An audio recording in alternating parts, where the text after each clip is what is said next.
why didn't you give us a bye week later in the season? Because in the beginning of the season, the schedule's good.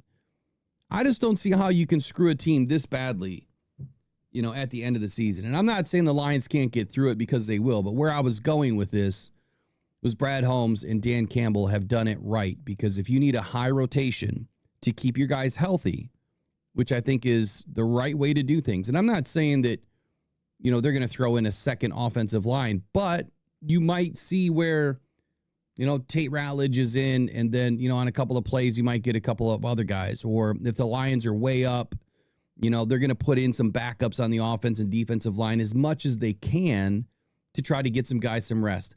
I would hope that they do that, but we know that Dan has largely not done that. And this is the time to do it. So while you guys are on social media, if you believe in anything that I just said, you have to tag. You have to put it out there. Dan, this is a tough schedule. From November 27 on, get your guys some rest as much as you can. Rotate these guys in and out when you've got a big lead. If you have a big lead, don't be afraid to put some extra guys in. Get them some experience. This is when injuries happen, right? And I'm going to knock on wood. I'm not trying to say that we're going to have injuries, but when you're not giving guys rest, this is when it happens. So training staff is going to have to be extra critical during this part of the schedule, because these guys are going to have to be in cold tubs constantly to take care of it. I was about to respond here on St. Brown podcast tweet. So what's your thought process on the last month there with limited days off? I do think that is a big deficit for the Lions to have to climb out of. It's very tough to turn around and play a game basically on 3 days, because the day after the game, Sunday, you play your game, right? Let's say we play at 4:00 in the afternoon. The next day, you're not doing anything. That's Monday. And then Tuesday, you have to practice. Wednesday's a walkthrough, and you're on to the next game.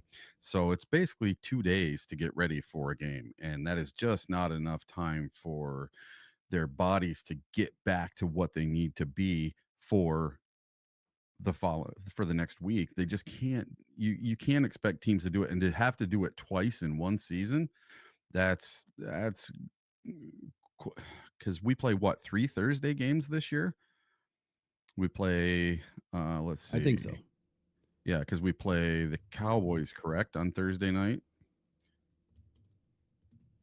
Yes, we do.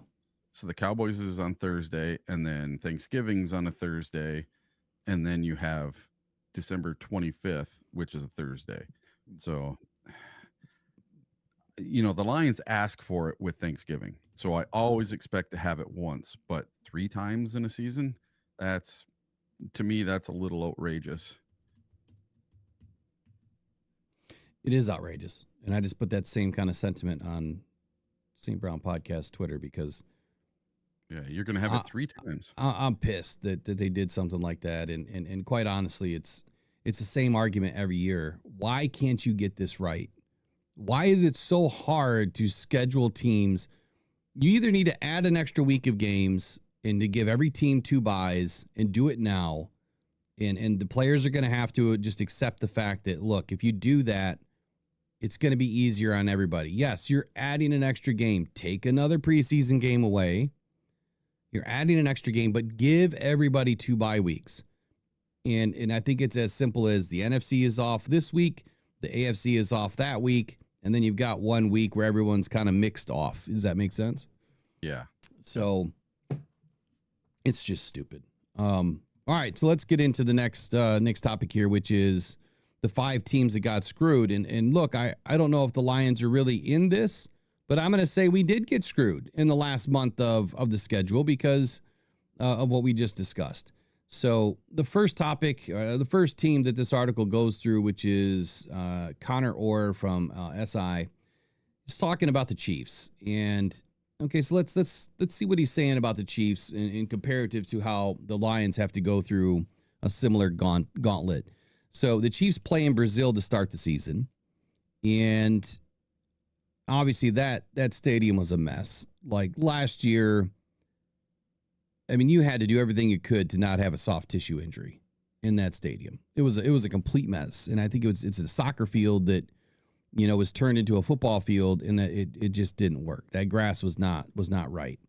So they go to Brazil, and then they come home for a physical and emotional Super Bowl rematch with the Eagles in week 2. Sunday Night Football in another time zone versus the Giants right after that.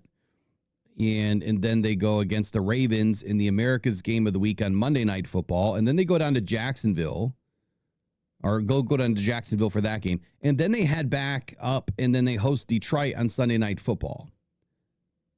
And then they go against the Raiders at a 1 p.m. game. So they say that this is the first time in NFL history that 5 of a team's first 8 games are in prime time for the Chiefs. They got 5 primetime games in the first 8 weeks. Wow. And it's a team that's also playing on Thanksgiving and Christmas. So they have at least 7 nationally televised games. That's that's a tough schedule. However, I don't think anywhere in that schedule do they have only 3 days rest like the Lions do. Number 2, the Commanders. Now, the way this article reads is they say that perhaps this is a theme of the evening, right? Certainly underlines the downside of becoming suddenly great in the NFL. Look, they had one good season. They're not great. They had one good season. After a peaceful ramping up period, they're saying that the Commanders are poised to be the NFL's marketable team in the middle section of the schedule. Washington has a very early Thursday night football appearance in week 2 at Green Bay. And then the following slate, starting in week 4, back-to-back road games at Atlanta and cross-country versus the Chargers, and then hosting Monday Night Football against Chicago, and then the America's game at Dallas, and then at Kansas City on Monday night, and then against Seattle on short rest on Sunday Night Football, America's game versus Detroit. And then they go up against Miami and Madrid, and then they have a bye week, and then they go to Sunday Night Football versus Denver, and then a 1 p.m. game versus Minnesota, and then what this guy would finally consider to be a little bit of a respite against the Giants on a 1 p.m. game. So that's a tough sled too, right? It is, but you're talking the middle of the schedule, not the end of a schedule when you're dog tired. I guess, what are your thoughts on the first 2 games for the Chiefs and the Commanders? And I want to throw this out there too. Are we not starting to see a shift in the tides here where there's new teams, right? It's not the same old teams that are starting to get, propped up, if you will, in front of the national stage, partly because of the Commanders' season last year. But they're the next up-and-coming team, and the way that we know the NFL is thinking that and doing that is how many primetime games they're getting. So Commanders, tough schedule to start the season, and Chiefs. What are your thoughts on those 2 teams? Well, the NFL is a prove-it league. So when you prove it for 1 year, and even if it's a fluke year, with the Washington Commanders, let's say it was just a fluke, they'll give them this year with all these primetime games. But if they crap the bed, so to say, next year they won't get all those primetime games. So they have to keep up the pace and they have to keep winning. Otherwise, they won't. And the NFL, just like with the Lions, believes that the Commanders are getting better. Just like the Lions, if you take the progression from year 1 to year 5 with the Detroit Lions, man, we're doing so much better every year over year. We're doing that much better. And like Rod Wood said, we were the number 1 game on CBS, the number 1 game on NBC, the number 1 game on Fox. All these number 1 games, right, of the season included the Detroit Lions, and all the networks, they want the Detroit Lions. So I can see where, the NFL has always been a good old boys club. So you always had the Patriots, you always had the 49ers, or you always had these same teams. Well, things are starting to slowly change. I think you're starting to see Kansas City start to slip a little bit, not too much, because they went to the Super Bowl last year, right? Now the Eagles have kind of supplanted themselves as the team to beat in the NFC. So of course they're going to get a lot of games. They won the Super Bowl, right? They're the Super Bowl winners. Of course they're going to get a lot of primetime games.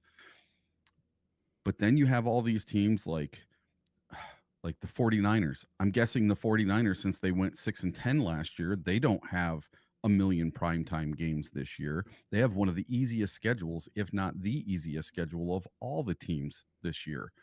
So things could turn around fast for the 49ers, and they could be back to having a lot of primetime games next year. But as far as the Chiefs and the Commanders go, I can agree with it for now. But let's see what these Commanders do this year, if they can keep up that pace that they had from last year. So to follow up on the 49ers there, you'd be surprised. Like, I understand your thought process, but they have 5 primetime games. Really? 5. Wow. You know, they finished 6-11 last year, and they're running through the NFC West and NFC South, AFC South. Yeah, so 5 primetime games. And guess what? They get a week 14 bye. Why didn't the Lions get a late bye? You know what? Here's a new rule. Lions, put this out there for those of you that are listening. I'm sure one of you is. From what I understand, there's people that are dedicated to listen to these channels. I just heard that the other day to see what we're saying. Here's an idea. You like to submit rules? Here's a rule. You finish in the top 6, you get the top 6 pick at a bye week. Where do you want it? You get a choice. Do you want it at week 10, 11, 12, 13, whatever it is? Where do you want your bye week to be? And I think that you should get a choice. Just like you get an opportunity to have a top pick in the draft for being a loser, I think that you should, have an opportunity to get the best bye week for being a winner. Right? Yep. It's only fair. When is the last time the Detroit Lions had the absolute latest bye? Oh, I don't even know. I mean, with the schedule change, I think. Let me do a quick. I don't remember one after Thanksgiving. I can't remember the last time we had a bye week after Thanksgiving. Yeah, ditto, dude. I don't know. Week 14 is the last week of bye weeks. Yep. So the 49ers get the last bye week of the season, right? Yep. I couldn't tell you the last time the Lions had a bye week that was later than week 8 or week 10. I think we did have a later bye week in the last 5 years, but memory escapes me right now. Yeah. That whole so the chat's smarter than me. You guys figure it out. Let us know. Yeah, let us know. All right, Philly. So another team that, kind of got screwed over here, I guess. Look, you're the number 1 team. You're going to have the number 1 schedule, and you should have a tough schedule. According to this individual here from SI, he says that the list has a lot to do with opponents, but less than you might expect. For example, the entirety of the NFC East is down the tubes when it comes to the strength of schedule, and that's based on the projected opponent win total. One could make a case for the Giants, Eagles, Commanders, and Cowboys to be on this list, but the Eagles are here due to the fact that they do not have consecutive home games throughout the entire season. Let that sink in for a minute, right? They have 0 back-to-back home games. The Lions get 3. So at least we got that opportunity. We're going to need to win all 3 of those games. So this was the fact that the Titans and Cam Ward have 3 consecutive home games, just like the Lions do. And the Texans have 3 consecutive home games. But starting on October 16th, the Bengals have also 3 consecutive home games heading into the bye, with a Thursday-Sunday extended rest period to kick it off.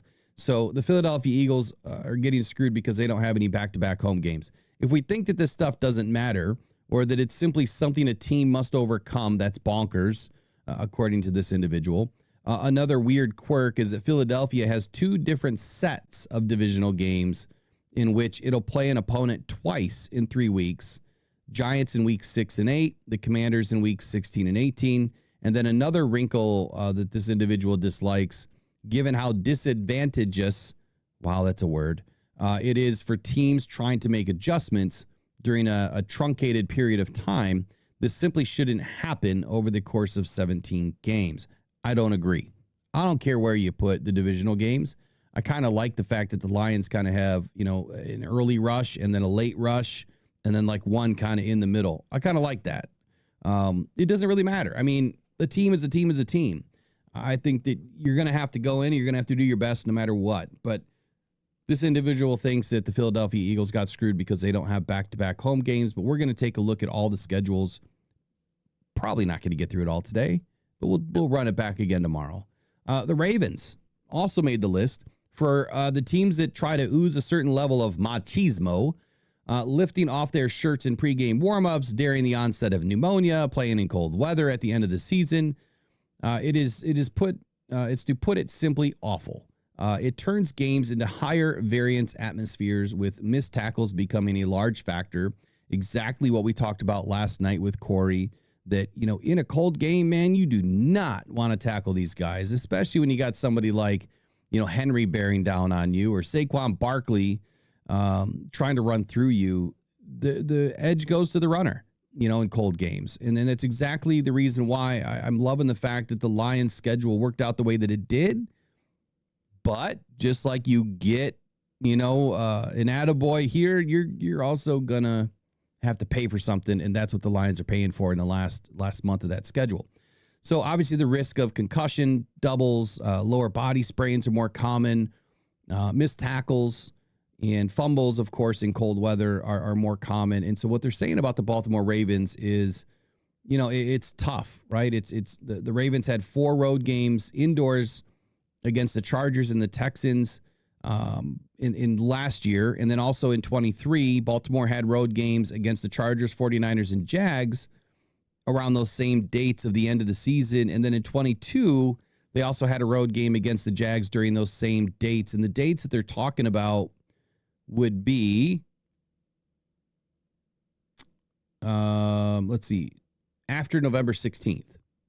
So you factor in the Ravens are breaking in a rookie kicker for the first time in more than a decade, and now have a 28-year-old mobile quarterback who takes hits on nearly every single play. And it seems like an unfortunate way for an AFC North contender to have to end a year. Pittsburgh has games at Arizona and indoors against the Colts during that same stretch. The Bengals have a trip to Miami at the end of the season to break up the cold stretch as well. The Ravens do not. Apparently the Ravens schedule, let's take a look. Let's just see how bad this individual is saying that it is. Okay, so it is going to be.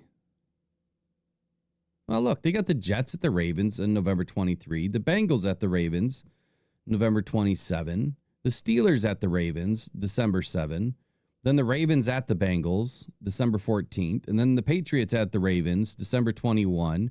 Then the Ravens go to the frozen tundra to the Packers, and then the Ravens go to the Steelers. So I guess when I look at this schedule, here's what I see.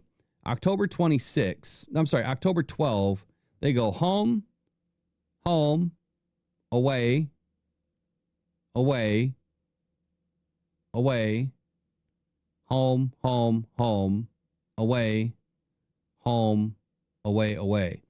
It's not terrible. They have a 3-game home stretch too. But look, you're in Baltimore, man. It's going to be cold. That's just where your team is. No matter what, you're going to be playing some cold games at the end of the year. It's not like you can have the last 4 to 6 weeks away. It doesn't work that way. So, thoughts on these two teams? Which are the Ravens and Eagles. Sorry. Yeah, so the Eagles or the Ravens, I don't feel sorry for either one of them. For years and years, these guys have been some of the better teams in the league. And to see the Super Bowl champion get kind of screwed with only one home game at a time, I've never heard of that ever. Imagine that happening to Kansas City. You think that would happen to Kansas City, where they would only have one home game at a time? Nope. But nope. Look, I think that whoever's doing the schedule, I think it's now should be up to AI. I'm going to try to, create some sort of I don't know how I can ask AI to make a schedule yet, but I'm going to play with it and say, look, here's the dates. Here's the teams. Make a schedule where every team can be in warm weather and have at least 6 days off between games. Run it. And I wonder if they used AI this year. Mm-hmm. Maybe they did last year. I think that they should try it and give it some parameters. Least amount of travel, most indoor games, most warm weathered games, having at least a 2-game stretch at home and at least 6 days off between games. Let's see what it comes up with. I'd be interested to see. Talking about the Chiefs, let's run through their schedule real quick. So after preseason, it goes Chiefs at Chargers, then the Eagles at the Chiefs, and then the Chiefs at the Giants, and then the Ravens at the Chiefs. So they go away, home, away, home, away, home. Away, home, away, away, home, away, home, home. So they have 2 stretches of 2 games at home. Yeah. And then they go away, home, away. So they didn't get the greatest schedule either as far as, they got 2 stretches of 2 home games in a row. So, that's pretty solid. But they're kind of home and away too. But when you look at the tail end of their schedule, they're at home in December. That could be a chilly game. They're also at home on December 14th. That could be a chilly game. But then they go to the Tennessee Titans on the week 16 game. And then week 17, they're home against the Broncos. That could be a chilly game. And then they get to go finish out the year in L.A., up against the Raiders in Las Vegas. So they get a warm weather game to finish the season. Yeah. But shouldn't that be the way it is for the 2 teams that were in the Super Bowl? Shouldn't they get the shaft as far as home away kind of deal and playing in the cold and having, per se, the tougher schedule? Shouldn't they play the hardest schedules? They're going to play the hardest schedules, but I would say this. I don't think that there should be any favoritism in the NFL. I don't think that because you won the Super Bowl last year that you're already going to have the toughest schedule, but I don't think it should be made any easier on you as far as, a group of home games or the spread of, tough games or whatever. Quite honestly, I think that there needs to be as much separation of favoritism in the NFL as possible. And I think that that's part of, and I'm not saying you're wrong, that's your opinion, right? This is my opinion. I just feel like there's already too much that is being glorified in the NFL, that there's favoritism for the Chiefs, or there's favoritism for this team over that team. And how do we make it all go away? I don't think you can. It is extremely difficult. And I understand this. I get it. It is extremely difficult to schedule, 272 games, 32 teams, and all of the other activities going on in their stadiums. I understand. But what you did to the Lions is downright dirty. Like that. Corey made a good point yesterday when he said, there's, and he said, we'll talk about it another day, right? But he said, there's a lot of money in the NFL. And there's a big difference between what they say and what they do. I think it's spot on. I've been saying the same thing. I harp on this every year about the limited time off between games. And I know I've said it 50 times today, but as you can tell, I'm a little peeved about it. That I don't want to see players get injured, right? And more so a team that just went through 30 injuries last year and, dozen guys on IR through the most of the season. I don't want to see it happen again because they're not getting rest. And I think that this is where the NFL needs to do something different. And whether it's you can protect more players on your practice squad, I think that there's an option there. Give the teams an option to have a few more guys on the practice squad and a few more protections so that you can have your backup team, whether it's 4 guys on offense and 4 guys on defense, that you can protect, that nobody can touch. And that way you have a team when you need it that can fill in. Otherwise you've got all this juggling going on. I'll protect this guy, can't protect that guy, and guys are getting poached off of practice squads. You know damn well that teams are going to be poaching the Lions this year as much as they can because we've got a really deep roster.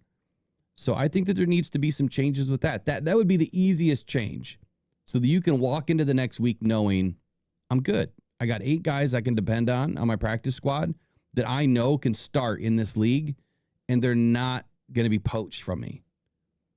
I think that's the smarter way to go about it. If you've done the work in bringing these guys in, I think it should be a two-way street. You can protect them, but at the same time, if a team wants to talk to them, if a team wants to sign them, then it's up to the team that has them currently signed to say, okay, you can sign them away, but it's going to cost you. It's going to cost you a 7th round pick or 6th round pick, or, you know what I'm saying? Like, let's change it up that way.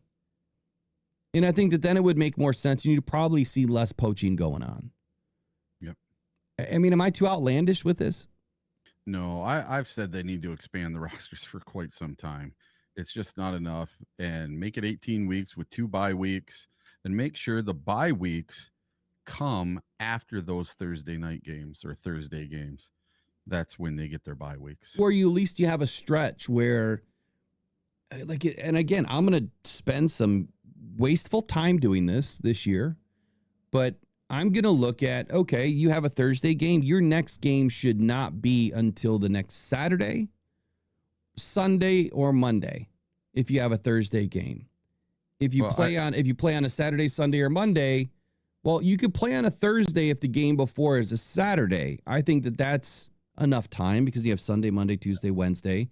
You have at least 4 days off, right? Plus you have Sunday, Monday, Tuesday, Wednesday off. So that's 4 whole days off, a day of travel back after the game, and then the day before travel to the next game if you did have to travel. If you're on short rest, you should not have to travel. Yeah, I misspoke. I meant putting the bye weeks before the Thursday night game. So that way when you play on Thursday, then you have 10 days off. Yeah, I don't necessarily feel like, again, my opinion, not that you're wrong. I don't necessarily feel like they have to have 10 days. I think 7 is great. I think 6 is a good minimum to work with, but I think that 6 comes from the day after or the night of the game. You're traveling home if you're away. If you're home, great. No travel. The travel is a big part of this, right? So these players are tired just from the travel. Like it does, Eric, you travel a lot. Yeah. It's not easy. So nope. I think that if you have short rest, you don't travel, period. Those should be home games if you're on short rest. I would have loved to have had the Christmas game at home, but, it is what it is. Last team on this list is the Jags. So the Jaguars' divisional road games come immediately after a road trip that forces the Jags to switch time zones. Ooh, okay. So the Texans' road game follows a cross-country trip to Vegas, and then the Titans' road game follows a cross-country trip to Arizona. The Colts' road game comes after a road game against Denver. On a different note, Jacksonville's London advantage over the Rams got diminished this year thanks to the NFL slotting in the West Coast team at Baltimore the week prior. So Jacksonville's time zone schedule in and around the Week 7 London game is frantic. The Jaguars going from East Coast time to GMT, then back to East Coast time for the bye, and then followed by Pacific time to Central time, back to Houston. As it relates to Travis Hunter specifically, I find the schedule doubly interesting because Pro Football Focus did a nice job of breaking out some problematic matchups. In particular, for Hunter, it seems will primarily be a wide receiver with some kind of a role as a corner. And one would assume it will take a few weeks for Jacksonville to kind of get comfortable with a settled plan. And then there are the weeks for Jacksonville to get comfortable. And then there are some devilish stretches in this schedule. For example, a Jets-Broncos swing to week 15 and 16 has Hunter against Patrick Surtain, arguably the best man corner in the NFL. And then a week after, Sauce Gardner, who was a top 10 man cornerback in 2023 before a disastrous 24 season. But Hunter starts the season against J.C. Horn. Not impressed. He got way overpaid. Who allowed a career-low 53% completion rate last year. I don't care about the completion rate. I care about what I saw on tape. Wasn't he supposed to be a Lion 2 years ago? J.C. Horn? Wasn't he supposed to be? He was supposed to get traded. Some people were calling for him. Yeah, when he was with the Panthers. Yeah, Or I'm the sorry. I Saints. just had to jab that a little bit. Yeah. Anyway, so then he goes up against Derek Stingley. So, yeah, I get it. Like, they're putting this all about Travis Hunter. Who's to say that Travis Hunter is going to get covered by the number one corner? I mean, you have to see what Hunter's doing, you know, and who else is on the squad there that, you know, for Jacksonville that these teams, you know, may want to shut down instead. For instance, on the Jacksonville Jaguars wide receiver roster, and I don't know if you paid attention, were able to listen to a couple of the takes that I had, but what the Lions are going up for against wide receivers this year, oh my God. Yeah, we got some really good wide receivers coming in here this year, some really dangerous groups. Yeah, but so don't they want to go and protect Brian Thomas, or I'm sorry, shut down Brian Thomas versus Hunter? I mean, Brian Thomas is obviously a really good receiver. I'm going to tell you right now, Brian Thomas is heads and tails above Travis Hunter right now. Travis Hunter to at least start the season, you would think. Yeah, he's never played it down in the NFL. We don't know what he's going to be in the NFL. Brian Thomas is a proven commodity. That kid was electric last year. So I guess for me, this last one, Jacksonville doesn't belong there. I would put the Lions in there. I'm probably going to do some writing today. I know I haven't done a ton of writing. Hey, if you guys want to write, you know, if you're in the chat today and you would like to write about your Detroit Lions, look, I want to give everybody a shot to get their feelings out. Okay, I want to give everyone a shot. If they want to write, you don't have to write daily. If you want to write a column weekly, start writing for Detroit Football Journal. I would love to get some more people in. And if you want to do it under a ghost name, by all means do it. I don't, but if you want to do it under a ghost name, ghostwriter name, feel free. I would love to get some more writers in. I don't care, male, female, you know, a kid in college, doesn't matter to me. If you want to start writing and start putting a portfolio together, especially if you're a young person that wants to get into media, this is your opportunity. We're NFL credentialed, so the more you start writing, the more ability that we'll have to be able to get you in the room. So if you were especially on the Detroit side and you want to start writing, we will work on seeing what we can do for you. So send them my way, mailbag@rockdown.com, and let's get you writing today. Obviously, it's all freelance stuff, right? Fun stuff. You're doing it out of the goodness of your heart. Okay, so we're sticking with schedule today. Yeah. We're sticking with schedule today. But let me take a break from talking. Why don't you run us through the drama in Green Bay? So talking quickly about receivers, you had brought up an interesting topic about Green Bay and what's going on there. Yeah, so I came across this last night. So who remembers what running back Josh Jacobs said last offseason about Green Bay's wide receiver core? Well, here's his quote. "We've got a really young group of receivers. All can be really, really special. But I think personally, we need a guy that's proven to be a number one already. Somebody that we know is going to be a little bit more consistent." And that sounds fine, right? Jacobs praised the current group while shedding a little light on Green Bay's need to get a bona fide star in the room. And then the draft. Green Bay selected wide receiver Matthew Golden in the first round and TCU wide receiver Savion Williams in the third round. Okay, so most would think it's great to add competition to the room, and maybe you possibly got your number one, right? Those selections made a ton of sense, especially given that Watson is set to miss a very large portion of the 2025 season with a torn ACL. And then on Monday, ESPN's Adam Schefter reported that the Packers general manager, Brian Gutekunst, had to have a meeting with Reed and his agent to confirm that the draft picks from this year's draft don't affect Reed's status on the team as the top receiver. So Packer fans love Reed, and rightfully so. He led the team in receptions and yards in each of his first two seasons, but the numbers certainly don't scream that Green Bay has a bona fide number one wide receiver, right? And I just have to ask a question. What are the Packers doing here? Is it that a meeting has to happen to coddle their wide receiver who thinks he's the number one. And are Gutekunst's hands tied now? Does this guy have him over a barrel? There was a clear need to upgrade at wide receiver, and all the fans were clamoring for it. You heard it at the draft when Golden was taken in the first round. That place exploded because Green Bay has not drafted a number one wide receiver in the first round in many, many, many years. They haven't taken a receiver in the first round in forever.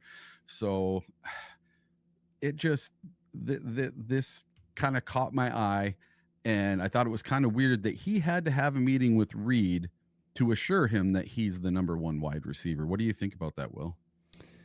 Well, is Reed really the number one? I don't know that he is. I didn't think so either. Yeah, I think he's the number two. I think Christian Watson is kind of been the number one for a while now, and I know he's been a little bit inconsistent, but look, Reed's a hell of a football player. I wanted the Lions to draft Reed out of Michigan State. The kid was dynamite, catches everything. He's a downfield threat, can play in the slot, he can play out wide. He has a full route tree, and we passed on him. Well, okay, it is what it is, but you can see how dangerous he is.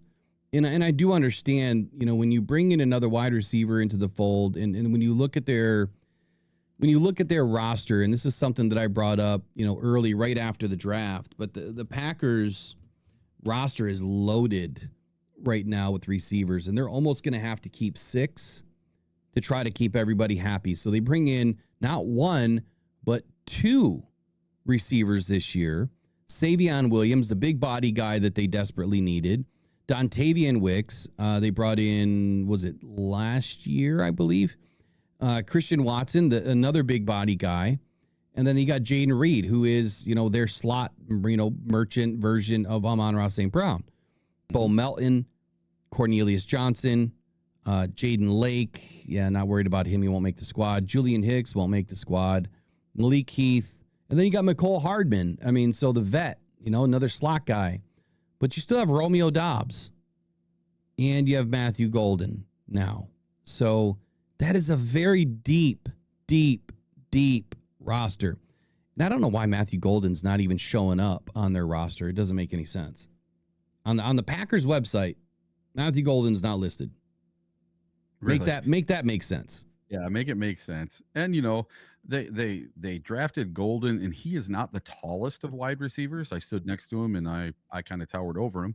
And he's not the biggest guy either. I thought he was very small. He's a slot guy, but he can play outside a little bit. I think that they have too many of these 5'10", 5'11" guys. Yeah. Yep. They have too many.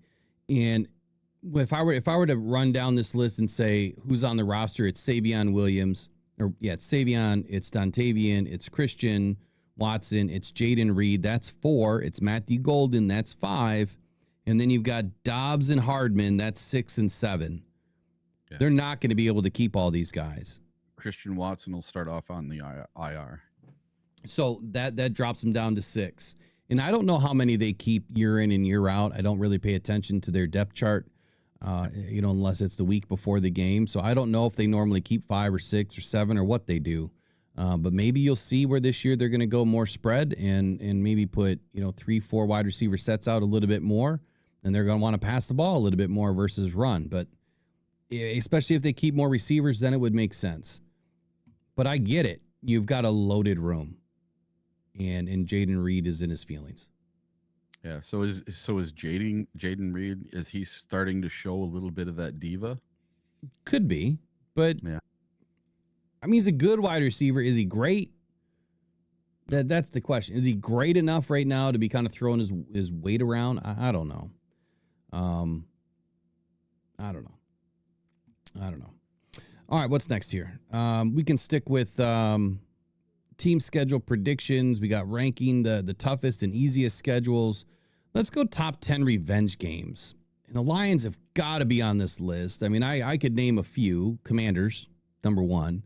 That's the number 1 revenge game. Now, the Bears are not a revenge game yet. That is, what's the other word I'm looking for? It's not a revenge game. It's, we need to avenge Dan Campbell, right? Am I saying that right? We need to Yeah. avenge Dan Campbell and all the crap talking that these bear down fans, like I just bared down a few hours ago. That's what I think about when I think of Chicago. It's FTB all day and twice on Sunday. Maybe that'll be a new shirt. FTB all day and twice on Sunday. All right, so teams with revenge games. And I don't know why they put the Bears and the Lions on this list. I don't get it. Because there's nothing that we need revenge for. What do we need revenge for? Maybe they need revenge on us because we swept them last year, and now they have Ben Johnson, and Ben Johnson wants to get back at the old team. Okay, so let's see what they said. The prodigy meets the master, right? I always say the grasshopper and the master. Ben Johnson's Chicago Bears take on Dan Campbell's Detroit Lions. Emotions in this divisional duel are heightened as the first-time head coach heads back to where he spent 6 years. Well, that didn't really say a whole lot. No. So if it's Bears that want the revenge, okay. I don't think that this is a revenge game. I think that this is just, one of the games that is circled twice, not just once. It's circled twice for Dan Campbell and Ben Johnson. Like, this is the head-on-head matchup. And guess what? We get you week 2. And I love that we have 1 week of tape on both teams, and we're going into it fairly fresh and healthy. It's mano a mano in this game. And I'm going to tell you right now, you are not coming back home to Ford Field and thinking you're going to throw your weight around or do anything. You're going to be very comfortable. You're going to get booed louder than what we did with Matthew Stafford. Yep. So Ben Johnson, we're booing your kids too. Does he even have kids? I don't know if he has kids. Or booing the kids you don't even have if you don't have any. I don't know. I think he does have kids, though. Ben Johnson's going to get booed out of Detroit. It's going to happen. What do you think about that first matchup, though, being week 2? Yeah, I love it. I can't wait for that game. I said before the schedule came out or anything that I was going to try to take my tickets and move over right behind the bench behind the Bears just so I could boo Ben Johnson. But I don't know if I'm going to. I'll probably just stay in my seat. No, dude, that's a good idea. But I don't think that they're going to let me hold up F the Bears. Yeah. But we're going to have to come up with some good signs for that game. We're going to have to make a lot of noise. Let's make Ford Field louder than it's ever been for good old Mr. Benedict Johnson. So there's going to be our first opportunity with Turned Up Tailgates. As you know, I'm doing Turned Up Tailgates this year. Hope to see you all there. It's going to be a good way to raise money for Rock Down Cancer Foundation. We're not going to do, just, cheap and easy foods. This is what time is that game at? 1 o'clock. It is 1 o'clock? Yeah. That's one of our 5 1 o'clock games. I hate the 1 o'clock time for that game. So it's going to be maybe a little bit of a scaled down version because we're only going to have a couple of hours, but we're going to do some good food. Obviously, we'll provide drinks that, that you can drink. I don't drink, but you guys will be able to purchase, some drinks. Really, it's just purchasing a ticket to come and join the tailgate. Again, it's like all tailgates. If you want to come and hang out, come and hang out. You're more than welcome. But the goal of these tailgates is to build a community of fans, to give you a place to go every home game, where you've got, family there to be with you. We're all one big Rocked On family here. So, we'll get to meet and greet everybody that we're talking to every day that we haven't met yet. And then the goal obviously is if you don't want to bring a lot of stuff to tailgate with, we'll have a full tailgate ready, and open for you to come and join. You just bring yourself, right? And I don't know how much it's going to be yet. It just depends. Each game is going to be a little bit different. But man, I've already, I showed these guys a couple of things that were going to be on the menu. Eric, do you remember the picture that I sent you of the pesto chicken pizza? Yeah. That stuff looks awesome. Yeah. So I'm going to have these, coal-fired pizza ovens that are going to be hooked up, in a way on the trailer that we're going to be able to make these, pizzas in like 30 seconds. And we'll do, like chicken salad wraps. We'll do some fried foods and stuff like that. But really good top tier level foods, man. That's just what I'm all about. And it'll be fun. It's for a good cause. And I'm really looking forward to it. I wanted a night game to kind of do the first, so we could have like 6-8 hours of fun. But Yeah. All right, so the rest of the teams on this revenge game. Steelers at Jets. While Aaron Rodgers has yet to put pen to paper, they're thinking that he's going to be coming back to play for the Steelers this year, and then he's going to want to exact his revenge on the Jets. Ravens and Bills. The Bills got the better of the Ravens in the divisional round last year in one of the season's best games. Josh Allen winning the NFL MVP over Lamar Jackson only added fuel to the fire. Sparks are going to fly when these two star-studded teams meet. This one I can see as a true revenge game. Yep. Bears and Lions we talked about already. Seahawks at the Steelers. DK Metcalf obviously going to be going up against his former team. He felt that he was traded for pennies on the dollar by the Seattle in this offseason. So now he is the uncontested number one wide receiver in Pittsburgh. And even after the George Pickens, was traded to Dallas, this means that he'll have many opportunities to show the Seahawks what they're missing. And then we've got Eagles at Chiefs. So the matchup that needs no intro, Philadelphia looks to make it 3 consecutive wins against the Kansas City Chiefs. Clearly, this means that the Chiefs are looking to get their revenge on the Eagles, especially after the loss in the Super Bowl last year. Patriots at Titans. Many felt the Titans did wrong by Mike Vrabel when they fired him a couple of seasons ago, and now Tennessee's second longest tenured coach returns to his old stomping grounds with his new team and has a point to prove. So Vrabel will ensure that this contest reflects the true nature and the true tenets of a revenge game. This one is the big one. This is the one that belongs here, and this is the Lions at the Commanders. Last season, the Lions won a franchise record 15 games. However, all of that hard work, all of the wonderful memories, all of what we thought we were going to accomplish was quickly eroded and washed away when Amik Robertson went down. It was just too big of a game, too little of a roster to be able to compete at a high level, and the mistakes that were made in this game. Aaron Glenn, that defense was atrocious, the way he operated it. And Ben Johnson, I've said it 50 times, and I'm going to say it 51. Run the damn ball on 3rd and 1 at the 17-yard line. What were you doing? Now that you're with the Bears, do exactly what you did. Okay? Don't change a thing now that you're with the Bears. Do exactly what you did so we can pick it off. I'll stop there. Give me your thoughts here on both the Lions games, then the Chiefs and Eagles. The Chiefs and Eagles, that it doesn't even need an introduction. In my mind, you've mentioned 3 revenge games here: the Bills and the Ravens, the Super Bowl rematch, and then the divisional rematch with the Lions and the Commanders. I don't think it's going to go so easy for the Commanders this time. I think the Lions are going to be very well prepared for this game.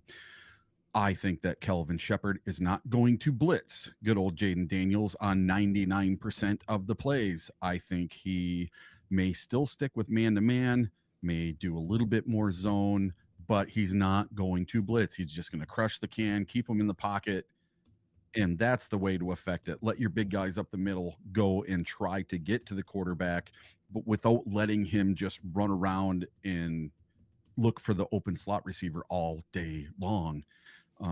That kind of stuff, and the tight end. That was what was driving me nuts in that game with our defense. And then on offense, I don't think we're going to run it on 3rd and 1 from our own 17 anymore. I don't see that ever happening ever again with an empty back set. No running back there on 3rd and 1. We will run the ball from now on. We learned our lesson.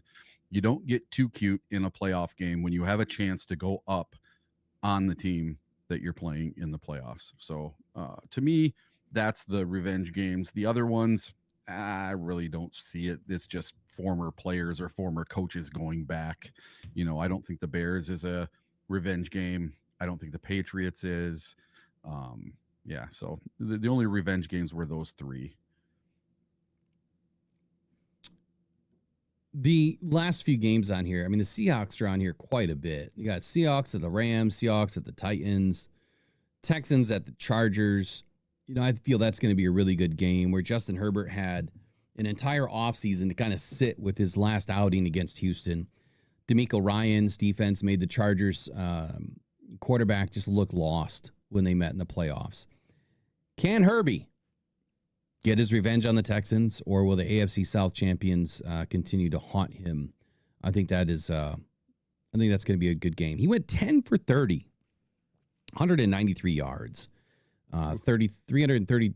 This was a performance after he averaged 333 yards per game last year. So Herbert looked terrible, and he's kind of one of those ebb and flow type quarterbacks. He's never really just been consistent. You know, like Jared Goff's fairly consistent. You know what you're going to get. And when we were talking about Jared the other day, we were getting that unbiased review of Jared Goff by Corey, which I believe that video dropped today or is dropping today. The one thing that I didn't get a chance to mention is 12 interceptions by Jared Goff last year, 12 interceptions the year before. However, 5 interceptions came from one game. Jared Goff was on a crazy trajectory with TD to interception ratio. Even if you walk 2 or 3 of those interceptions back against the Texans, that would have been an insane year for Jared Goff to only finish with maybe 8 or 9 interceptions on the season. The goal has to be 10 or less every year. And Jared Goff has been doing a great job. He's been finishing, you know, in the bottom, which is the good place to be. You know, the bottom 5 in the league for interceptions every season. So 12 interceptions to, 37 TDs. Not a bad year, right? That's not a bad year anyway. Yep. I've never thought that Goff was the problem with this team ever. No. The guy goes out there. He's very smart. He's very good with the ball. You know, when he was with the Rams, he did have some problems with fumbles and turnovers, but I can deal with 1 turnover every other game kind of a pace. And I know he's a little above that right now, but I think we'll get it down. We will get these down a little bit more this year. It was very unfortunate in the Texans game to have 5 interceptions, but when you look at that game, I was looking at my little sheet here from last year where I put all my wins and losses against the point spreads. If you look at the Texans game, the Texans, they were favored over the Lions before the season even began. And when we went into that game, I can't remember if the Lions were actually favored or not, but they actually pulled it off, even though Jared Goff threw 5 interceptions. Now, they weren't all on him. I think some of them were, you know, people running the wrong route, not being in the right place at the right time, someone hitting his arm, affecting his throw, that kind of stuff. It just happened to be one of those games that stuff was happening. And for them to overcome that was absolutely incredible. Jake Bates putting in that last second winner with the field goal. What an amazing game. So if I like literally Goff could throw an interception every single game, but as long as we win the game, I don't care. Yeah, that's all that matters, right? I know that for me, there's a few games that, you know, I want to hang some 50 burgers, you know, on these guys, and I would love to see it. I think that the attitude has changed within Detroit a little bit, and you've seen it last year where they're not going to let up. You know, the old saying goes, the bad teams, you shouldn't just beat. Like, you really need to beat bad, right? BTA, just like Terry and Arnold and Kirby were saying all last year, is BTA all day, right? The bad teams, you just have to obliterate. And if you don't, I think that is more of, you know, kind of an indictment on your team. Like, are you really that good? Like, this is not a game to go soft on, because this is the NFL. And if you go soft, you could get beat. And you could get beat by a bad team. And that's why they say any given Sunday. You have to take the approach that it's foot on the gas, and then you just don't stop, right? You're filling up on the way to the end zone, you know, while you're driving, you know, just like how planes kind of refill in the air. Like, you just got to keep on going, man. Don't let up. And you don't let up until that game is done and there's 000s on the clock. And we've seen the Lions do that last year. You know, the Titans, the Cowboys, 2 of the most points scored in a game last year by one team. And the Lions just need to do it again. They can't let up this year. The Bears, it's got to be one of the teams. that we just don't let up on, because you know as well as I do, they have some players over there. And Caleb Williams started to really come back in that third quarter of the Thanksgiving Day game. And I thought it was over, right? I thought, was it the Thanksgiving Day game? Yeah. Yeah. Yeah. And I really thought that there was a chance there, and there was a chance. You know, the Fail Mary or whatever you want to call it at the end of the game where they allow 35 seconds to tick off the clock. I think it was 35. Yep. They should have called a timeout at, 18, 19, 20 seconds somewhere in there. And Eberflus, screwed it up. And part of me has always questioned this. Was Caleb Williams already communicating with Ben Johnson behind closed doors? And, is there an agreement that, hey, just lose the game for us because we're trying to do something?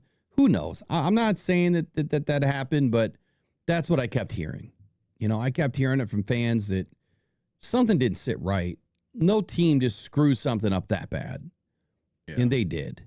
And it makes you wonder if Caleb just didn't listen. But you know what? Eberflus had the ability to call a timeout, and he didn't. So I don't know, man. Weird stuff, but we cannot let up this year. If you can hang 50, hang 50. If you can hang 70, hang 70.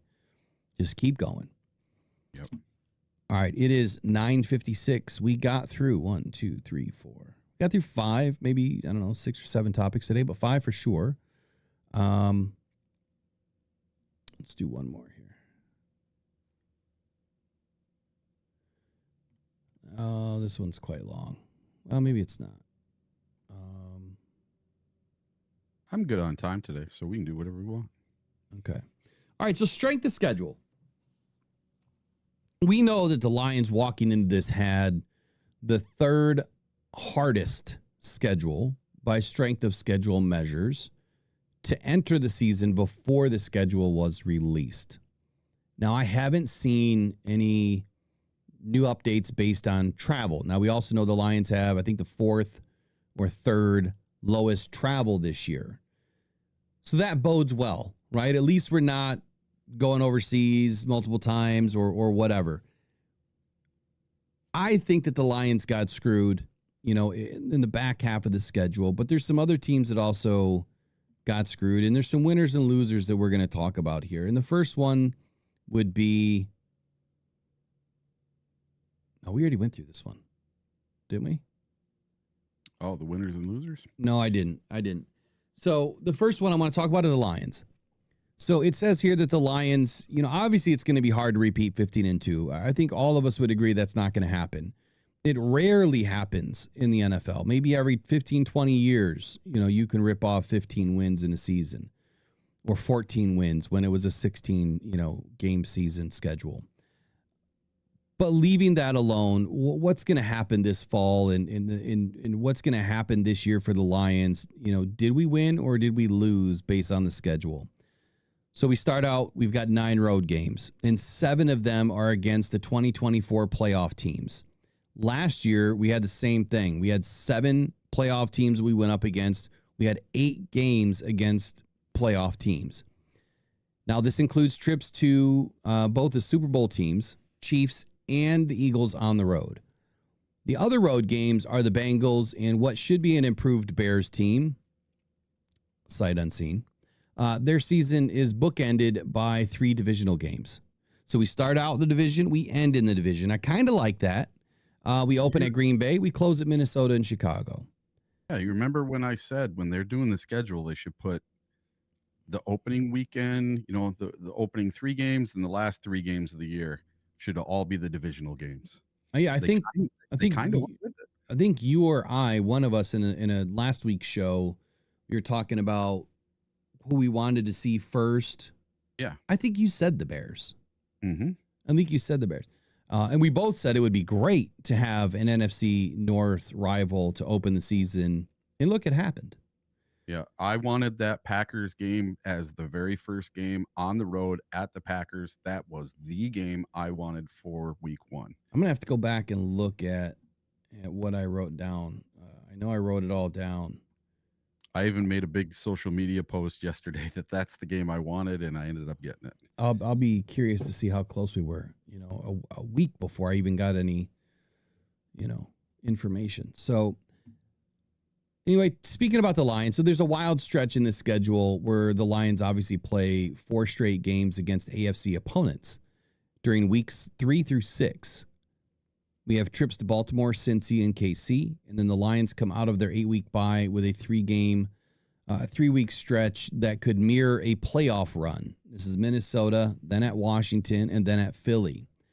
The first place schedules obviously are very hard, but this is a daunting schedule when you look at it for a team that lost both of its coordinators to head coaching jobs in the offseason. So Fox Sports believes that the Lions are losers, that we got a losing schedule because of the way that it has been constructed. They're one of the losers. Now, what's funny is Minnesota also was ranked as a loser by Fox Sports. The Giants, the Commanders, all of them ranked as a loser.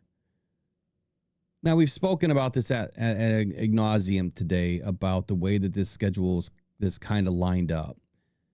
The winners that Fox Sports has put out were the 49ers, the Cowboys, and the Patriots. My question is, did we win? Did we lose? How do you feel overall about the schedule? And then I want to walk through wins and losses. We've done it a while ago. I did it yesterday. I don't care what I said last night, but now that I've sat on it overnight, I want to do it again. So you tell me, did we win? Did we lose? By the way, this schedule was made. Tell me in the comments below. I want to know your record. What do you guys think the Lions, are going to have for wins and losses? Go for it. Well, personally, I think that the Lions were winners when it came to the schedule. We get to start out our very first game at Green Bay on the road. We don't have to go to Green Bay in January or December or November. For me, that's great. And then also we're playing 2 of our divisional games right away, week 1 and week 2. And then we end the season week 17 and week 18 with back-to-back NFC North games against the Vikings and the Bears. So that part I like. And I also like that we're not on the road for 3 weeks at a time this year. We have no more than 2 in a row that are on the road. So that's nice. I do like the Thursday games. I just wish they weren't squished together with nothing in between where there's only 3 days to really get ready for the game. That's kind of a con. But then us playing 7 outdoor games, all but one of our outdoor games really look to be decent weather. Now, the one in November against the Eagles could end up being, a snowy mix or something, but you're not going to get that like they got in Buffalo where they got 36 inches of snow. You're just not going to get that in Philly. So the only real danger of a real outside bad weather game is Chicago at the last week of the season.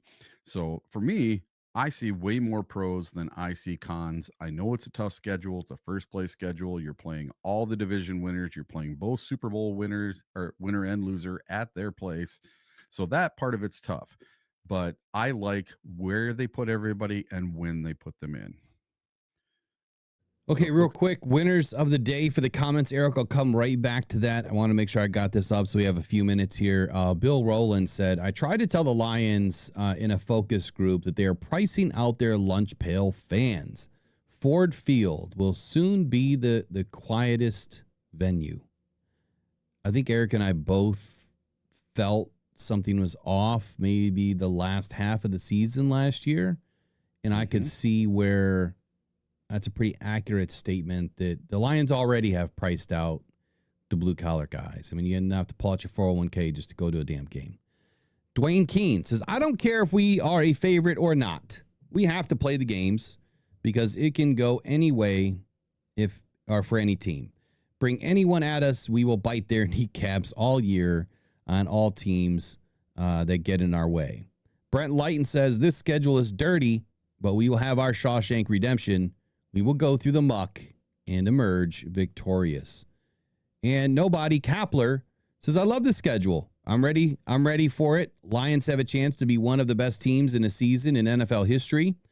Yeah, there was the 2000 Baltimore Ravens, but they had a weak schedule. We don't. So vote for your grit. Who had the best comment of the day? Yeah, those are some good ones today. I like it. Yeah. So remember, every day we try to do this between starting at 9 to 9:30, 9 to 9:45. A little late today because of the antics with whatever crashed. I don't know. And get the comment of the day, and then we post it up on the YouTube channel. Comments, and then at the end of the month, we're going to take all of those names and we're going to put it in a wheel spin to see who wins some sort of a grab bag. Where's the best place to get a full schedule right now so we can pull it up on the screen? Do you know? Have you looked? I just have the Lions one. I just pulled it up. Yeah, but where what do you mean? Where did you get it? I mean, I'm looking at one. I want one that's got a picture where we can the Lions put text it to me. X's and O's on it. Yeah, the Lions text it to me. Well, from the app. Yeah. Yeah, but I'm on Let's see. my PC. Yeah, let's just type in let's see here. Because when I go to the one online, it doesn't look anything like that. So Detroit 2025 schedule graphic.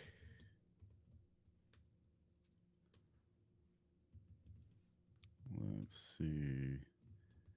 Yeah, so if you type in 2025 NFL schedule graphic and then go to images on Google, you'll find it. I've looked there, but it's always on Instagram. I don't do Instagram.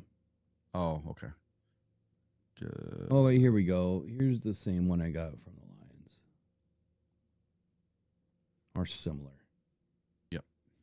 There's quite a few of them there. All right, let me just get it up on the screen here.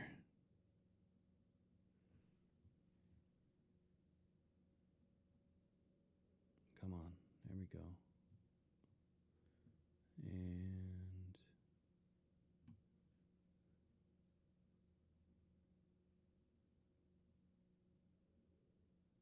all right, that'll download here in just a few seconds.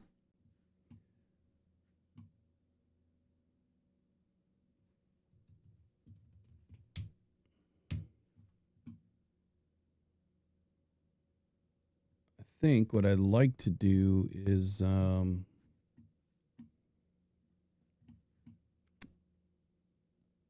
you know what? I don't have my pen up. Let me try something here. I don't have my pen, so I can't like mark it on the screen. My pen's 20 feet that way, and it's not turned on right now. See, this is where I need a piece of paper.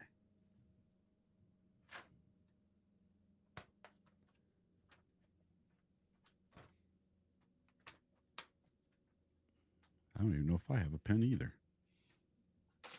No, I'm talking about my Apple pen, you know. I got one.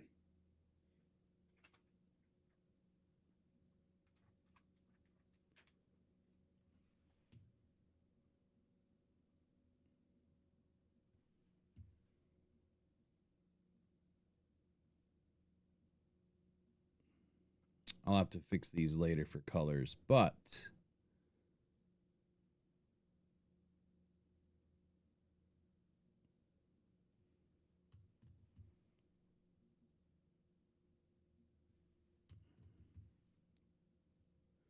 one second. Why don't you bring us into something real quick while I'm setting this up? Whatever you want to talk about, you know, topic that we haven't gotten to or something.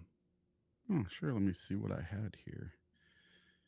Oh, I closed out of a bunch of stuff. So I was getting back into this. Nope, that's not what I wanted.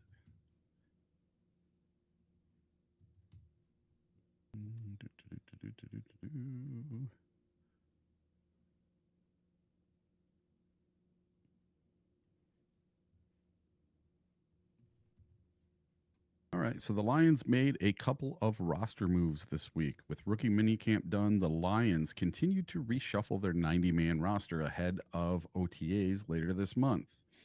And on Monday, the Lions signed 3 players and cut undrafted free agent tight end Caden Pierscorn. Prescorn.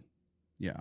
And then on Tuesday, the Detroit Lions signed rookie defensive lineman Keith Cooper Jr., a tryout player, and parted ways with undrafted free agent lineman Leif Fontenot.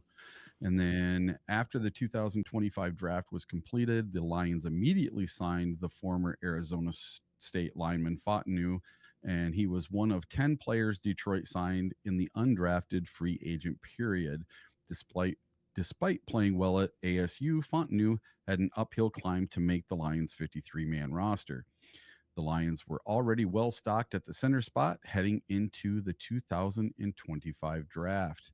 The Lions re-signed Michael Neese, Kingsley Igakukon to reserves futures deals to compete for the backup center job behind Frank Ragnow. It also didn't help that the Lions reportedly had fellow rookie Tate Ratledge taking center snaps, which wasn't a good sign for Fontenot. So Fontenot is down the road for now. Okay, I think I got this working to a certain level here. Let's see if we can roll it. All right, Eric, you in here? Yeah, I'm in there. All right, you're in here. Let me try to adjust this.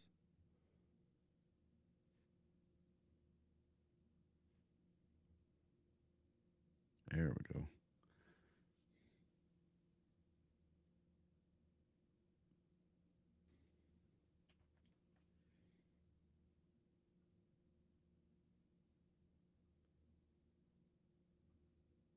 All right.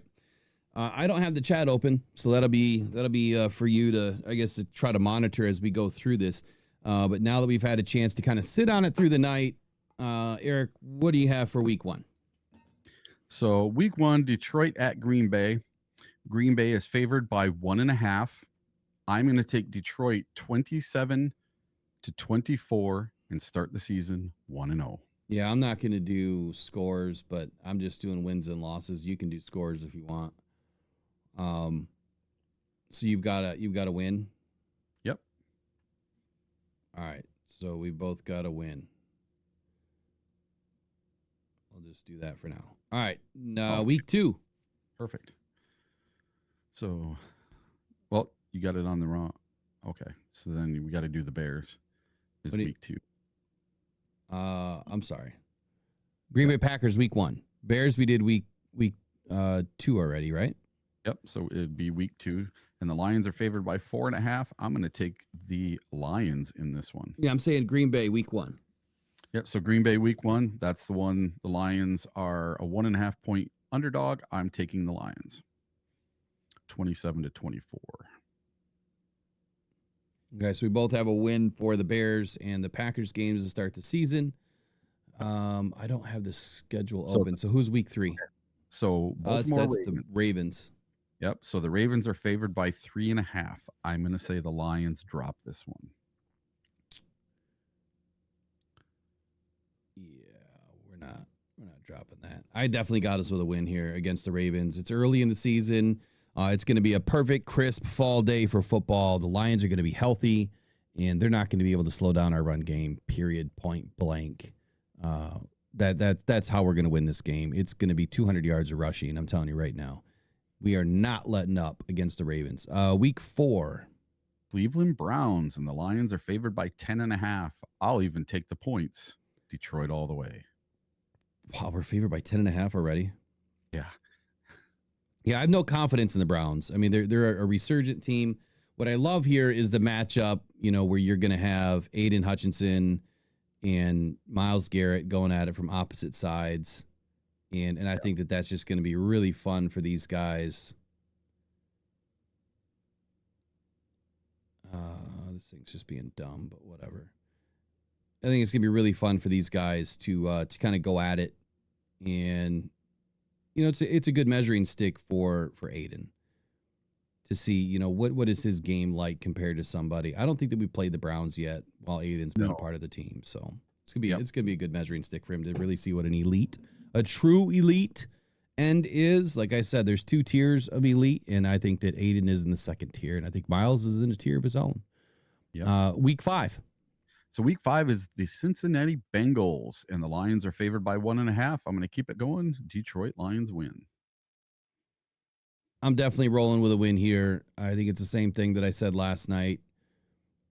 I think that in the first 4 games of the season, if we can finish 3-1 or better, which is where Eric, I believe, has us 3-1, that's a great start to the season. I firmly believe that these are the games that the Lions are going to focus on early because, like I pointed out, the last month of our regular season schedule is terrible.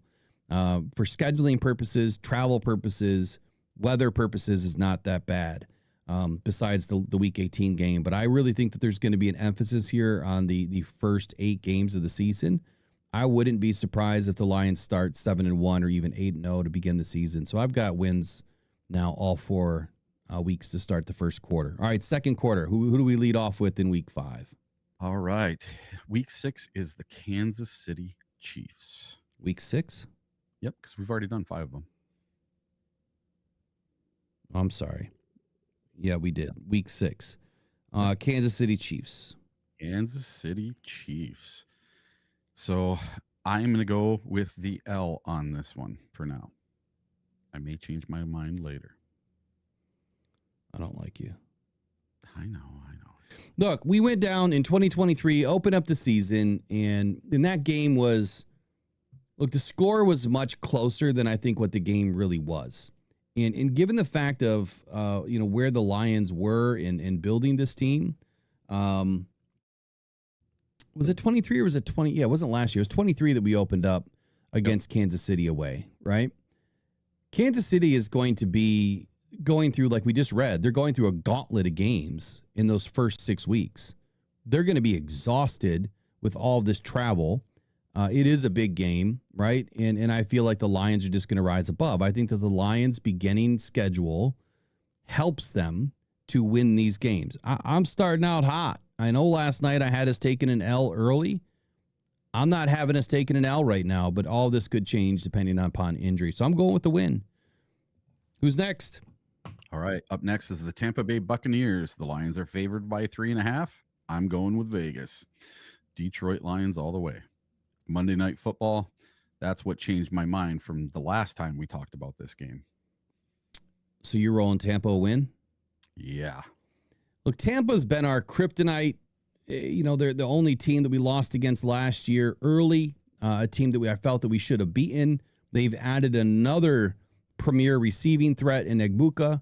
They still have Mike Evans and Godwin. Godwin was running roughshod all over us last year. I mean, it's like every pass was going to seem like for 20 yards or more. It's what it felt like. It wasn't really happening. They were like, 10, 11, 12, yarders, but it just seemed like Godwin was really able to do whatever he wanted.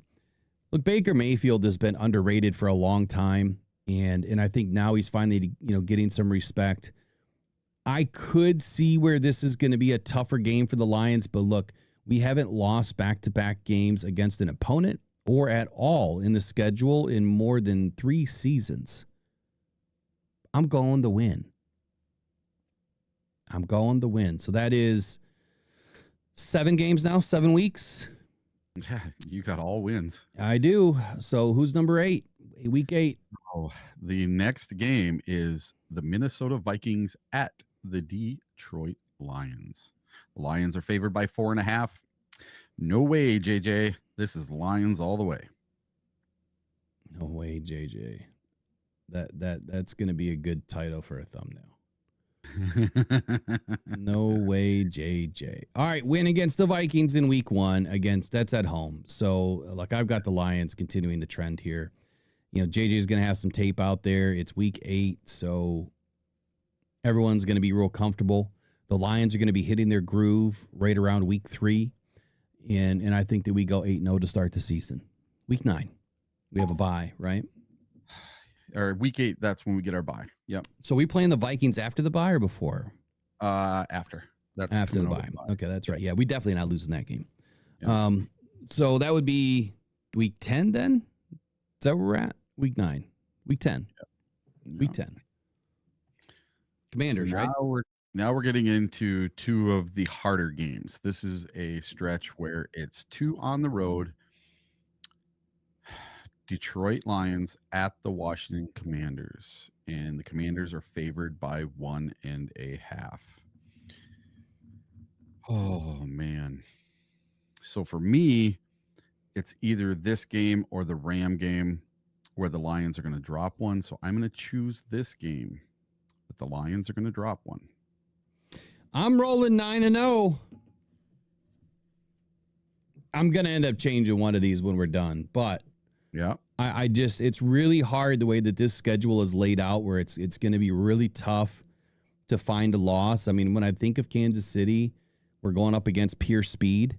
And I think that we've matched well when I look at how, Brad has constructed this defense, bringing in DJ Reed, who's got great speed and coverage ability, whether it's man or it's in, soft zone, shell coverage. We got two of the best safeties in the league. Our DB room, bar none, probably one of the best in the league, top 5 for sure. Offensive line is not only been a top 2 offensive line in the league now for more than 3 seasons, but we just got better. And that's hard to say, but we just got better. We've retained our entire team from last year that played a lot of snaps. These guys have a ton of experience now, and we know what not to do against Jaden Daniels, and it's exactly what I said last year. Do not blitz the RPO. Kelvin Shepard is going to make sure that this game is circled multiple times. Eric, I cannot believe you gave them a loss. Let's go to week 11. Well, you're not going to like my week 11 either. The Detroit Lions at the Philadelphia Eagles, -3.5 for the Eagles. So I'm taking the Eagles in this game. Mm-hmm. And that brings me up to 3 losses so far. Mm-hmm.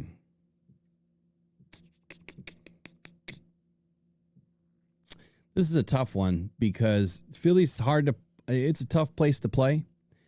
I don't think that, honestly, the Lions fans are going to be able to put a dent into that stadium. I really don't. I don't think it's possible. There's too many people that live in and around Philly. That stadium is going to be packed. And I don't think that there's a whole lot of Detroit fans living in and around Philly. So it's not going to be a friendly place. We didn't get a chance to play Philly last year, so we really don't have anything on the line. This is my first loss of the season right now. And now we get into the fun part of the schedule. The New York Giants at the Detroit Lions. The Lions are favored by 8.5. Win-win. Winner, winner, chicken dinner. Winner, winner, chicken dinner. Love it. I'm right there with you. Next up, we got the Green Bay Packers at the Detroit Lions on Thanksgiving. The Lions are favored by 2.5. The Lions are going to destroy them by 14. I'm sorry, which game was this? Packers. Oh, Thanksgiving.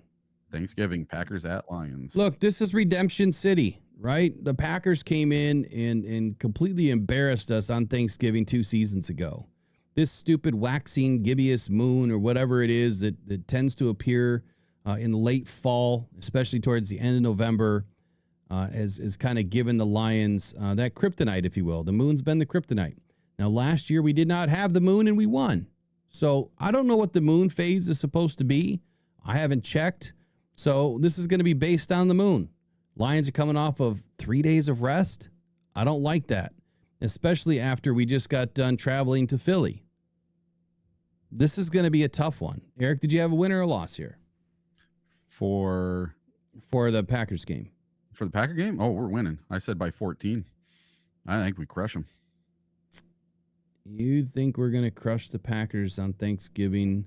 I sure do. And I think that this is where we might end up with a loss because of travel and no rest. Nope. That's the one game every year that my wife's going to go with me. And she's my good luck charm. She worked last year. She's going to work this year. Did she go the year before? Nope. Okay. So she hasn't been through a winning game yet on Thanksgiving? None of us really have. It's been few and far between, but... Yeah, just last year. Okay, so who's next? All right, up next, our hated rivals, the Dallas Cowboys. The Lions are favored by 6. We're going to blow them out. Win for the Lions. Yeah, there's no way that we're going to lose to Dallas at home. Matter of fact, this is where I'm expecting for Morton to resurrect the same play that we had down in Dallas. Taylor Decker is going to catch a touchdown in this game, not just a 2-point conversion. And I think that's where we're going to have a little bit of fun when we're up by 20 points. We're going to get these guys involved. Yes, you could call that cuteness, which is exactly what I hated out of Ben Johnson. But I think that it's time to pull one out, get this fan base energized. And you know, that just breaks the spirits of the Cowboys, but I think it'll uplift the spirits of the Lions. Next game. Detroit at the LA Rams. The Rams are 1.5-point underdogs. So I am taking the Detroit Lions. You both go a win here. Tough place to play, but you know what? Corey made a very good point last night. The Rams really don't have any fans. It's a collection of fans of multiple teams. And I think that this is going to be a good place for the Lions fans to show up. Everybody better be at this game. And you better believe that I've already locked up my hotel last night while the rates are fairly cheap. So I've got to win here against the Rams. This is a must-win game. It's going to be a tough game. Devonta Adams, Puka Nacua, if they're healthy. Matthew Stafford, if he can stay healthy this year, I'm not so sure that he's going to be able to. He's had kind of this shoulder elbow thing going on. And with his older age, man, it could creep up on him this year, which I'd hate to see, but Lions got to win this game. All right, next up. Steelers at the Lions. The Lions are favored by 6. Let's keep it rolling. Lions win. Lions tend to lose one home game a year. And I'm going to take the Steelers for some reason. I don't think the Steelers are a better team. I don't think that losing to the Steelers means we're a bad team. But something tells me, even though the Steelers are terrible and they're going to potentially have Aaron Rodgers, we might lose this game. Now, I'm going to change this most likely depending upon if Aaron Rodgers comes back or not. But right now I'm expecting that Aaron Rodgers is going to play. And that could be a detriment to the Lions that they actually have a quarterback. If they don't have a quarterback named Aaron Rodgers, I think that that's a win. But I've got to give us at least one loss here at home. Who's next? With or without him, I don't care. Up next, the Detroit Lions at the Minnesota Vikings on Christmas Day. The Vikings are favored by 2.5. Hullabaloo. The Lions are going to win this game. What did you just say? The Lions are going to win on Christmas Day. What a baloo? What did you say? Hullabaloo. What the hell is hullabaloo? I don't know. Garbage. Hullabaloo? Yeah. Never heard of that before. No, new word for you today. Must be a Yooper thing. Yeah, maybe. Must be a Yooper thing.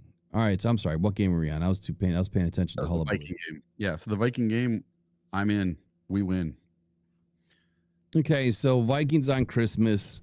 Again, another shortened week for the Detroit Lions. I have the Lions with 1, 2, 3 losses right now. And 4. Let's see, I have 1, 2, 3.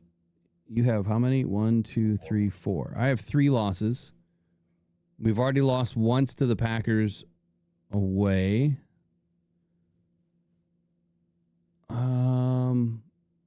Yeah, I'm gonna go ahead and say that we've got a win here. And you've got a win, right? Yep. All right, who's next? The Bears for the last game of the season at the Bears. Yeah. The Detroit Lions are favored by 1.5. I'm taking the Lions all day long. So to end the season with 6 or 7 games in a row, winning on a hot streak going into the playoffs. Competing for that number 1 seed with a 13-4 record. Okay, so I was dropping 1 at home. And let's see. 1, 2, 3 losses. You know, that puts me right where I said from the beginning. I think that the Lions are going to be, 14-3. And that gets us there. And Eric, what does your schedule say? How many wins and losses for you? So I'm 13-4. That's exactly what you said when we predicted this early. Yep. And I kind of used the 12-5 that Vegas put out, but I took that Packer game and made it ours. I'm comfortable with it. I'm okay with losing, one game to the NFC North. Of course, I would love to sweep them. I don't think that the Packers are going to be a major factor at the end of the season. I don't think that the Vikings are going to be a major factor. Matter of fact, if there was a game that I would replace right now, I would replace just kind of a tragic loss to the Vikings on Christmas and replace that with a win against Green Bay away. And the reason why I say that is because I think that we fumbled 2 games, like totally fumble 2 games. Yeah. And what I mean by that is not necessarily a fumble in the game, but what I'm saying is I think that something just creeps up on the Lions. Hopefully it's not an injury, but just a bad game because of rest. And matter of fact, I want to pay attention to that this year. And you better believe the NFL is going to hear it, that if we're dropping games that we shouldn't be dropping because we don't have any rest, well, then the NFL needs to be on notice to do something better, because you are inadvertently putting these teams at a position that they don't deserve to be put in. I mean, I just don't understand. Like, they want the season to last 365 days, right? The NFL wants that. They don't want any break in coverage. Why is it that we have to have the season go from September to February? Why can't it go from September to March? I just don't get it. Why can't we move the draft out a month, and then you move all of the OTAs and everything else out a month? And like some have said last year and year before, you just start training camp and OTAs and all of that together. You start with the rookie camp, and then you go into OTAs, and then you go into training camp. So like when they show up and they stay. But that whole month after the draft, they get that whole month off no matter what, between the draft and at least the rookies can do rookie mini camp. But that way these guys get time off and you extend the season a little bit. I just don't get why it has to always be the first week in February that there's a Super Bowl. It's never made sense to me. Yep. Like, extend it a few weeks, throw in a bye week. And, I see where the weather wouldn't be much of a factor, because if anything, you'd start to get a little bit of nicer weather as you get deeper into February. So some of the later games that are now playing at the depths of the cold and, the end of January, well, maybe it might be a little bit better depending on where the games are when it's the end of February or the, middle of February. You know what I'm saying? Oh, yeah. So yeah, I'm so looking forward to this season. It's going to be a lot of fun. This is my first year being an actual real season ticket holder, being in the same seats for every single game. Don't know how many away games I'm going to make it to, but this is going to be one heck of a season. All right, we have 20 votes for the comment winner. Look, you got over 60 viewers in right now. Can we get a few more votes to finish this out? Let me read what the comments of the day were, and then let's get our final votes. We'll hit the music, and then it'll be over. Bill Rowland says, I tried to tell the Lions in a focus group that they are pricing out their lunch pail fans. Ford Field will soon be the quietest venue. I get what he's saying here. Dwayne Keene says, I don't care if we are the favorite or not. We have to play the games because it can go any way for any team. Bring anyone at us, we will bite their kneecaps all year for any team that wants to get in our way. Brent Lighton, this schedule is dirty, but we will have our Shawshank Redemption. We will go through the muck and emerge victorious. And then Nobody Kapler says, I love the schedule. I'm ready for it. I'm ready for the Lions to have a chance to be one of the best teams in a season in NFL history. Yes, there were the 2000 Baltimore Ravens, but they had a weak schedule. We don't. So those are your comments of the day. Let's get the music rolling, and then we're going to be rolling right out of here when we're done.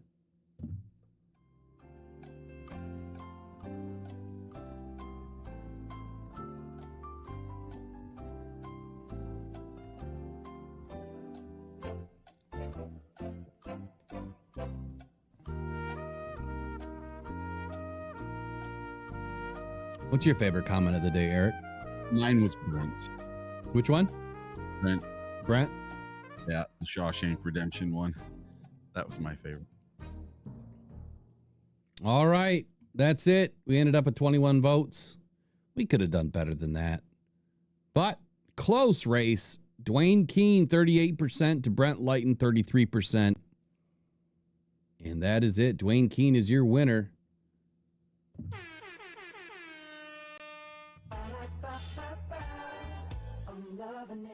Winner of the day for comment of the day. And don't forget that we will be back tomorrow morning for the Rise and Grind Morning Show. And possibly back tonight. We'll see how my schedule goes today. But I'd like to get in and talk more. And then we've got to start opening up the fan lines. I will get my cable hooked up today so we can get you guys in. Look, this is just like a radio show. Call in.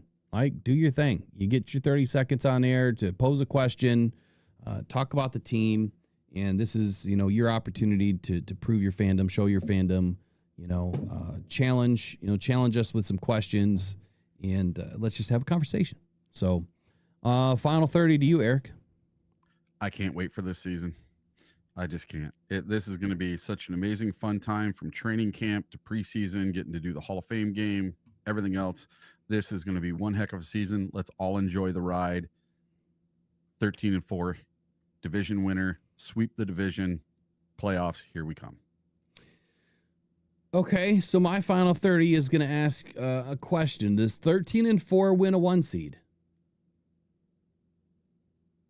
That's the question. What do you think? I think last year it wouldn't have, but this year I think it does. I think the NFC is too tight now. So you think that we can win a 1 seed at 13-4? Yeah, the NFC North, we're not playing the AFC South this year.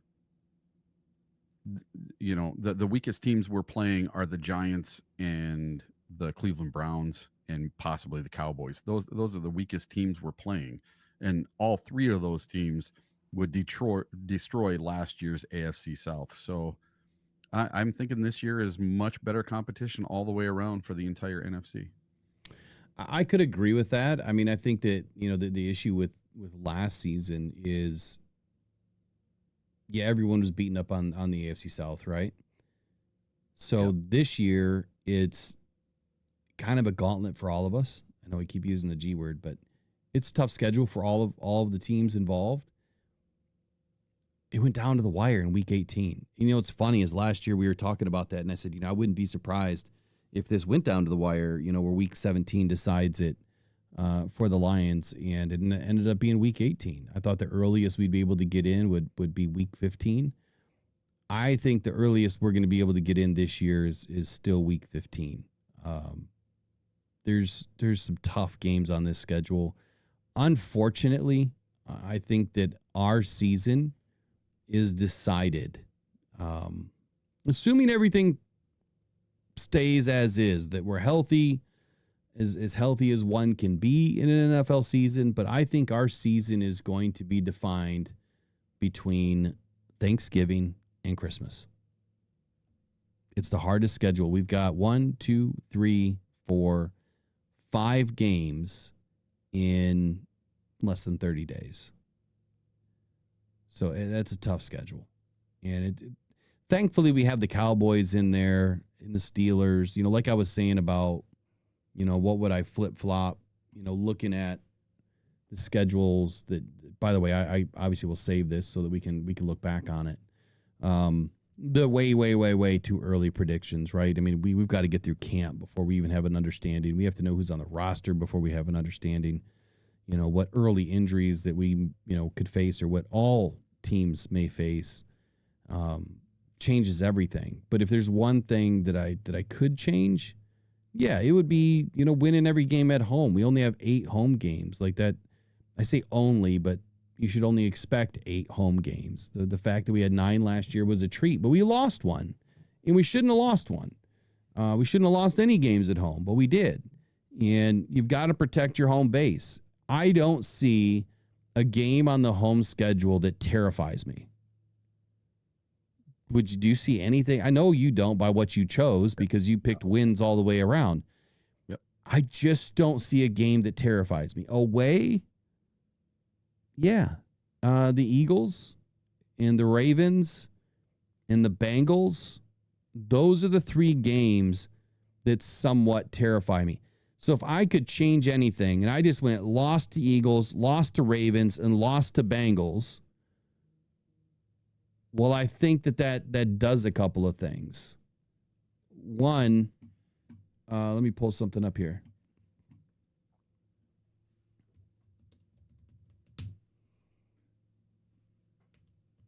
I didn't mean to bring up another topic. I'll finish this in 2 seconds. So, you know, when I look at it, right, the AFC North that we're going up against, if I could change one thing and not care, where'd my schedule go? If I could change one thing and not care, it would be that we could lose every game to the AFC South. Or I'm sorry, AFC North, the Ravens, the Steelers, the Bengals, and the Browns. If we did, I don't think that really hurts the Lions' chances, if you will. Or if we lost the away games to the AFC North, excuse me, I don't think that really hurts the Lions' chances. So we dropped to the Bengals, we dropped to the Ravens. The one to the Eagles is the one that I really want to win, because it's an NFC opponent. And that all of the NFC opponents matter first. Division and NFC, you have to win those games. It's a must. Anything outside of the division or outside of the conference does not matter. Especially when they matter, but you know what I'm saying. When you get down into the tie-breaking rules and that, I want to say that it's the opponent road games or something that's way down the list. As long as we score a bunch of points and we win all of our home games and we take care of business against NFC teams, I think we're going to be okay. So the one thing I would change would be, if we drop to the Bengals, I wouldn't be mad. If we drop to the Ravens, it would be a personal thing with me in all 22, but it's okay. It's okay. Outside of that, I think the Lions are going to do just fine. And it's going to be a tough season. Look, we may not get 15 wins. We may not get 14. We may not even get 13. At the end of the day, the only thing that matters is that we get into the dance and that we're healthy. As long as we're healthy and we're in the dance, we may shock the world as a 5th seed, right? Because it doesn't happen. 5th seeds don't win the Super Bowl, but it can. It has happened to the Giants, I believe, a long time ago. When was that? 2011? Might have been 2011.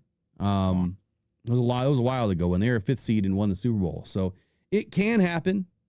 And if it was the Lions, I would say it will happen as long as we're in the dance this year. So, all right, good show. We'll see you guys back here tomorrow morning. Apologize for being a little bit over today, but it is what it is. This stream worked just fine. Don't know what happened before, but I'll try to figure it out. Have a great day, everybody. Go Detroit Lions. We'll see you in the next one. Yeah, 1 2 1 2. Hey yo, AC. 1 2 1 2. Mic check. Hey, can y'all hear me out there? Hey. Against all odds. Against all odds. Against all odds. Against all odds. Against all odds.